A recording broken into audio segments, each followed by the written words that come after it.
You don't need 100 applications para makapag-work from home. You just need one real conversation with the client. Narinig niyo na yung laging pinapayo online, right? Mag-apply ka lang na mag-apply, i-optimize mo yung resume mo, mag-send ka ng 50 applications per day. Yun yung madalas na pinapayo, right? And yes, pwede ka namang ma-hire sa ganong klase ng proseso, no? Apply ka sa OLJ, Online Jobs PH, or sa mga recruitment agencies. Pwede naman. May mga na-hire sa ganito. But there's a problem, no? Kasi, although it's normal, no? Yung ganun kasi talaga tayo mag-apply, 'di ba? Sa corporate setting, magse-send ka ng application and then wait for the best. Yun kasi yung familiar tayo eh. Pero there's a problem, no? Kapag nag-apply ka sa OLJ or sa mga agencies, you're competing against hundreds if not thousands of applicants. So, kung ikaw yung applicant number 490 something, ano yung chances na ikaw yung ma-hire? 'Di ba? Kasi baka applicant number 20 pa lang meron nang napili. Do you see the point here? So, it's always volume yung competition, 'di ba? And especially kapag OLJ, no, wala kang control eh. Kasi kung ano yung sinabi ng platform like OLJ or Upwork, yun yung kailangan mong sundin kasi meron silang policy. So if sinabi nila kailangan mong mag-create ng profile with your picture, all of your personal details, tapos kailangan meron ka certificates, reviews from previous clients, 'di ba? So kung wala ka pang experience, anong ilalagay mo doon, 'di ba? Malalagay mo lang yung mga basic information mo. Pero pagdating sa client reviews, mga previous work, portfolio or whatever, wala. Almost blank yung profile mo. So, paano ka ma-hire nun? Paano ka mapipili? Kasi yung OLJ, yung Upwork or similar platforms, parang ano lang din yan eh, marketplace. No, in short, palengke, no? We can compare to mga online stores, kunyari mga Shopee, Lazada, no? Imagine kung ikaw yung bibili, ikaw yung customer, tapos naghanap ka let's say ng sapatos. So kapag nag-search ka ng yung hinanap mong klase ng sapatos, tinype mo yon. Ano yung unang lalabas dun sa search results? 'Di ba typically yung pinakamaraming benta, tapos marami ring reviews. Yun yung mga usual na lumalabas sa unahan, sa taas, right? And then yung mga nasa baba, yung mga wala pang reviews, wala pang benta, yung mga bago pa lang na online sellers, 'di ba? Yung mga hindi pa maayos yung picture, hindi maayos yung mga description ng product, mga baguhan. So parang ganun din sa OLJ and Upwork. Pag baguhan ka pa lang, wala pang laman yung profile mo. Mapupunta ka sa pinaka baba. Kasi may ranking yan eh. May ranking system sila. So yung mga nasa taas, yung marami ng experience, yung marami na naging client before. So if you're just starting, what are the chances na ma-hire ka? Merong isang way para ma-hire ka. Ibabagsak mo ng sobrang baba yung salary, yung rate mo, para kapag nag-search yung client based on the lowest salary, pwede kang ma-hire. That's the only way. Pero hindi lang naman ikaw yung makakaisip nun. Other newbies will also lower down their rates para lang din ma-hire. So, pababaan kayo. Right? So, okay lang. Let's say, binaba mo talaga yung rate mo and then, after a while, di ba, may nag-hire sa'yo, edi good. Pero, it would require you, I don't know, months or even years para itaas yung rate mo. Kasi nanggaling ka doon sa pinakababa eh. Di ba? Para ma-build mo yung profile mo. Para marami ka ng client reviews, marami ka ng experience, 'di ba? Para tumaas yung rango mo. And that would require time. So let's say, after 5 years, saka ka naging nandun na sa taas, saka ka umangat ng konti, no? So imagine 5 years, saka ka lang nagkakaroon ng maayos na client. Yung mga unang first year mo, second year, third year, puro low ball offer. Ang hirap naman ng ganun, 'di ba? And then all of a sudden, let's say 3 years, 4 years, 5 years ka na dun sa OLJ. Maganda yung naging reputation mo, 'di ba? Good job. And then all of a sudden, meron nagreklamo sa'yo na client, hindi kayo nagkasundo. Ni-report ka dun sa OLJ, dun sa platform. Tapos, binan ka na forever. So, yung 5 years mong pinaghirapan, mapupunta sa wala. That's the problem with platforms. Wala kang control. Bababaan ng rate. And OLJ, hindi dahil online jobs PH yan, Pilipino lang yung kalaban mo. International yan. International. So you're not just competing with thousands of Filipinos, you're competing with hundreds of thousands of other aspiring virtual assistant and freelancers. Online. Buong mundo. Imagine, ang dami nun. Diba? So what are the chances? Pwede naman. I'm not saying na hindi ka mag-apply, but it's gonna be very competitive. By the way, side note lang, no? Yung OLJ or Online Jobs PH, hindi siya Philippine company. Ha? Based yan sa US. So if you're thinking na, sa OLJ ako kasi Pilipino may-ari, they will take care of me. I suggest you think twice. Okay? Now, another, kung hindi naman OLJ, edi yung agencies. Di ba yung mga recruitment agencies? Kasi sanay na rin tayo doon. Imagine, di ba yung mga nag-abroad? May mga agency yan. No? So, ganun din yung sa VA agency. So, sila yung usap ng kliyente tapos ikaw yung i-hire nila.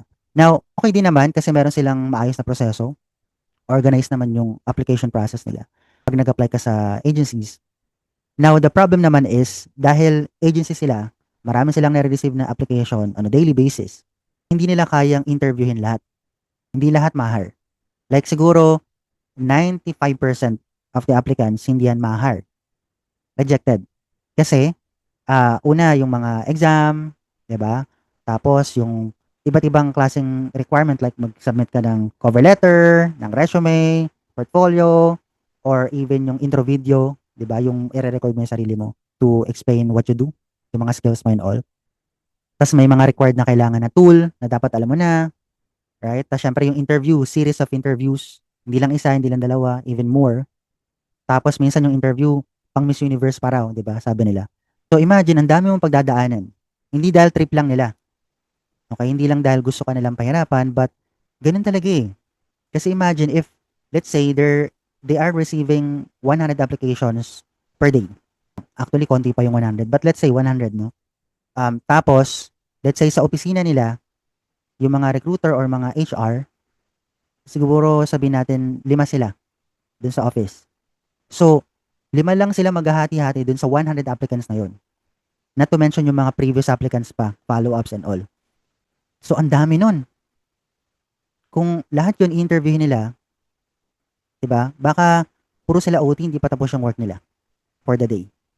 So, that's why they place filters upon filters upon filters para yung aabot sa interview, yung pinaka-qualified na.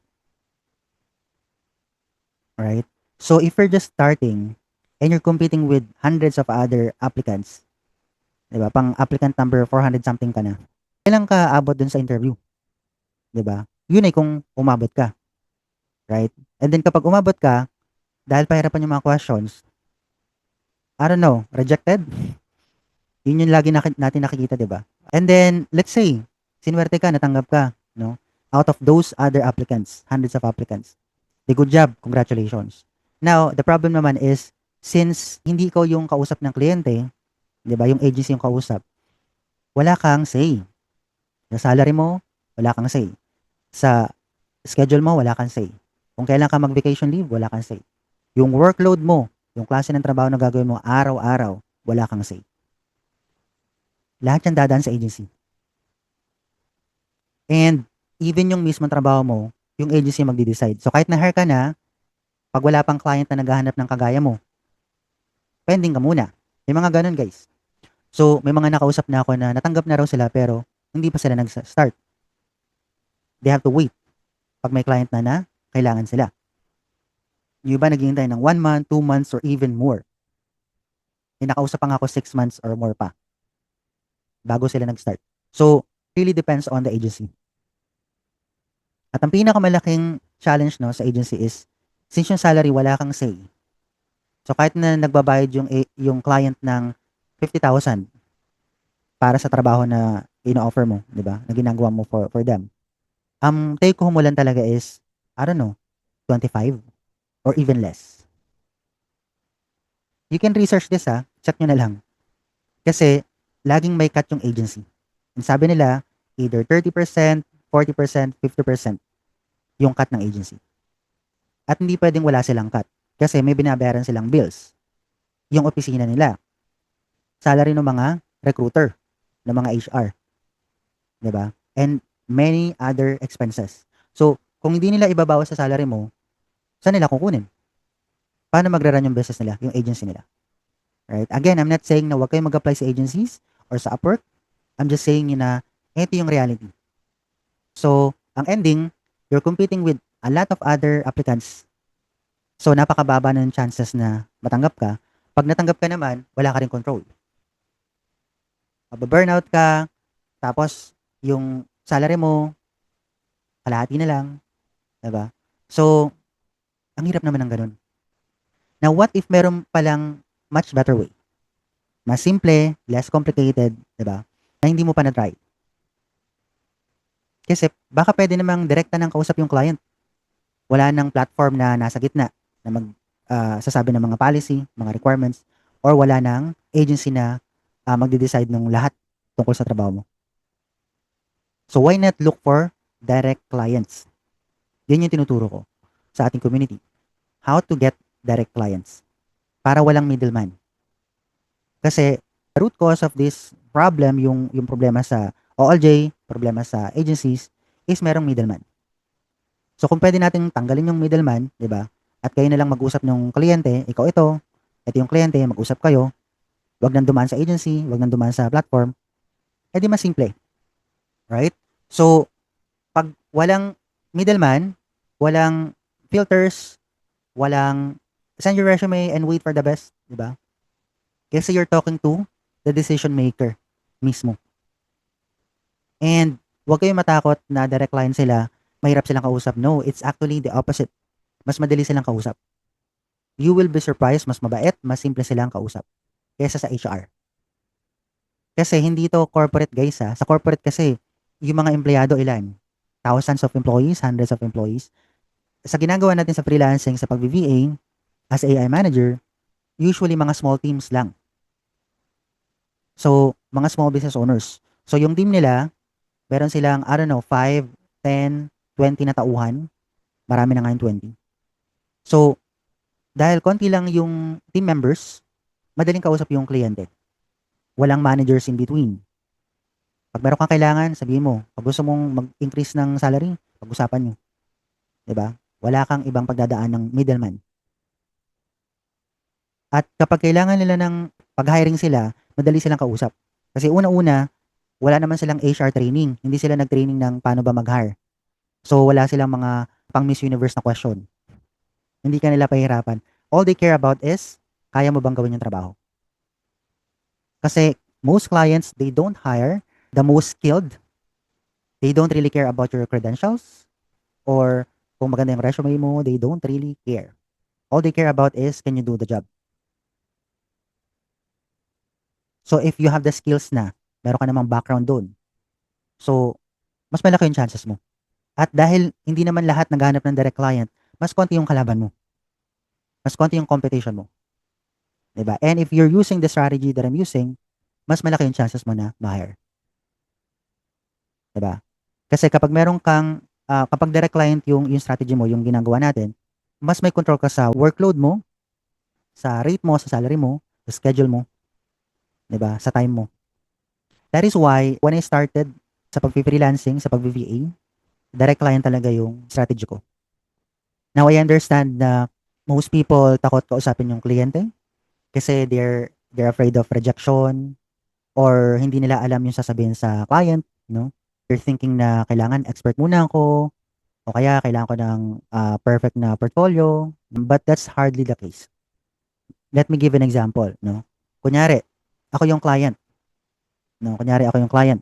Tapos meron akong business, let's say online seller ako. Okay, nagbebenta ako ng bags. Now, kunyari yung business ko, growing na siya. Dati, yung inquiries na nare-receive ko, 50 inquiries. Hindi, gawin natin 100 para mas makatotohanan. So, 100 inquiries, tapos let's say, ang orders na, yung nag-order yung bumibili talaga, let's say is 20.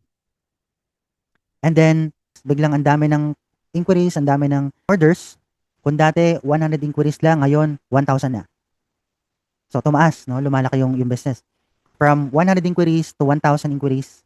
And then from 20 na orders na bumili, naging let's say 200. Diba? So, ang dami na nun.